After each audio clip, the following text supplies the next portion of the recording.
बिहार में एसआईआर के दौरान वोटर डिलीशन का मामला चुनावी गणित को बदलने वाला साबित हो रहा है।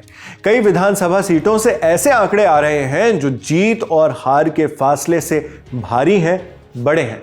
बिहार के 3 जिलों से तो ऐसी रिपोर्ट आई है जिनके हिसाब से पिछले चुनाव में विक्ट्री मार्जिन से ज्यादा वोटर्स को लिस्ट से हटा दिया गया है।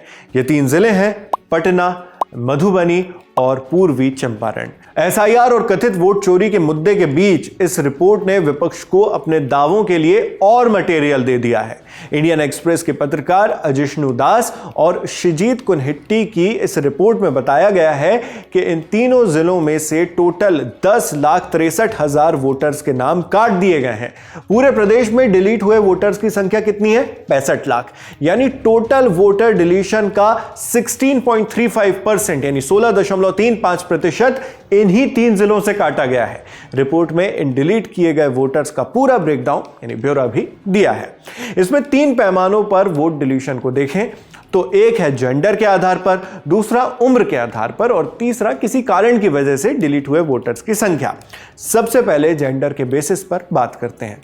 रिपोर्ट के मुताबिक इन 3 जिलों में से कुल 5,66,000 से ज्यादा विमेन वोटर्स के नाम काटे गए हैं, जबकि 4,95,000 के करीब पुरुष वोटर्स के नाम एसआईआर में इन 3 जिलों से काट दिए गए हैं। ये डिलीटेड वोटर्स का 46.65% है। उम्र के आधार पर इन्हें क्लासिफाई करें तो 18 से 39 साल के लगभग 4 लाख वोटर्स के नाम हटा दिए गए हैं, जो इन 3 जिलों के टोटल डिलीशन का 37.87% है। वहीं 40 साल और उससे ऊपर की जो उम्र के लोग हैं उनके तकरीबन 6,60,000 नाम काटे गए हैं, यानी 62.68%, 62.68%।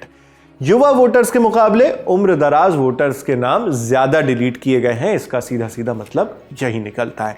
ऐसे वोटर्स जो एसआईआर प्रक्रिया के दौरान चुनाव आयोग से संपर्क नहीं कर पाए या फिर चुनाव आयोग को मिले नहीं, यानी एब्सेंट वोटर्स, ये है 2,25,000 से ज्यादा। टोटल का 21.2%, 21.2%। जबकि सबसे ज्यादा वोट डिलीट हुए हैं परमानेंटली शिफ्टेड के नाम पर। हिंदी में कहें तो स्थायी रूप से शिफ्ट हो चुके वोटर्स के संख्या कितनी है? 3,90,000 से ज्यादा, 36.74%।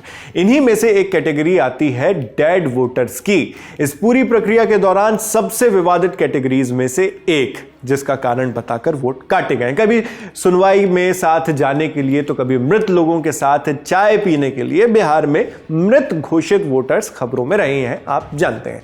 इनकी तादाद पटना, मधुबनी और पूर्वी चंपारण में मिलाकर कुल 3,42,000 से ज्यादा है। इसका परसेंटेज देखें तो 32.23% ही आता है। इतने फीसदी का आंकड़ा है। तीनों जिलों का टोटल ब्रेकडाउन आपने समझ लिया। अब राजनीतिक गणित पर इसका क्या असर होगा, इसे समझने के लिए पिछले चुनाव की बात करते हैं। जिन 3 जिलों की बात हो रही है उनमें कुल 36 विधानसभा सीट हैं। पिछले विधानसभा चुनाव यानी जो 2020 के विधानसभा चुनाव थे उनमें इन 3 जिलों से बीजेपी जेडीयू गठबंधन ने 22 सीटें जीती थीं, जबकि महागठबंधन जो आरजेडी और कांग्रेस वाला है उसको 14 सीटें मिली थी। चौंकाने वाली बात यह है कि इन 36 में से 25 सीटों पर डिलीट हुए वोटर्स की संख्या विजेता के विक्ट्री मार्जिन से भी ज्यादा है।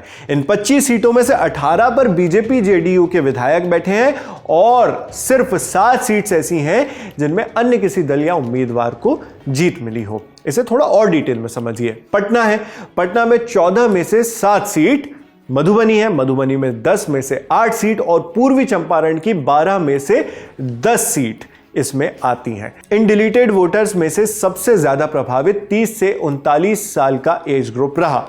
हर जिले में यही एज ब्रैकेट वोट डिलीशन के टॉप पर है। इसी तरह टॉप पर है महिला वोटर्स भी। इंडियन एक्सप्रेस की रिपोर्ट के मुताबिक तीनों जिलों में महिला वोटरों के नाम पुरुषों से ज्यादा काटे गए हैं।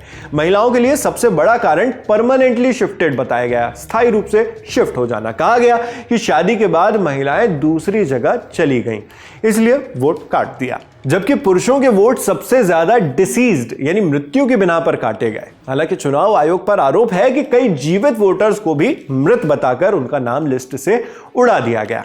आरोप कई हैं। बिहार चुनाव में विपक्ष का सबसे बड़ा मुद्दा यही है और निशाने पर इस बार सिर्फ बीजेपी या इंडिया गठबंधन नहीं है, खुद इलेक्शन कमीशन भी है।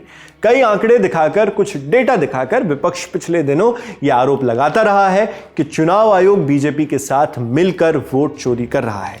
इसी के लिए बिहार में वोटर अधिकार यात्रा भी जारी है। इस सब के बीच राज्य में अब भी एसआईआर प्रक्रिया चल रही है। फाइनल इलेक्टोरल रोल्स अभी आने बाकी हैं। फाइनल वोटर लिस्ट जब भी आए, यह तो बिल्कुल साफ है कि 2025 के बिहार विधानसभा चुनाव में इलेक्टोरल डेमोग्राफिक्स काफी बदल चुकी होंगी। यह सिर्फ नंबर्स का खेल नहीं, बल्कि बिहार की राजनीतिक तस्वीर बदलने वाला फैक्टर साबित हो सकता है। अगर आप ऐसी और भी रिपोर्ट्स चाहते हैं, या चाहते हैं कि इन्हीं 3 जिलों की रिपोर्ट आप तक थोड़ी और डिटेल में पहुंच जाए और आंकड़े बताए जाए, तो कमेंट बॉक्स में लिखकर हमें जरूर बताइएगा। यह भी बताएं कि इस खबर और इस पूरी जानकारी पर आप क्या सोचते हैं। मैं हूं शेख नावेद, देखते रहिए दी लल्लन टॉप। शुक्रिया।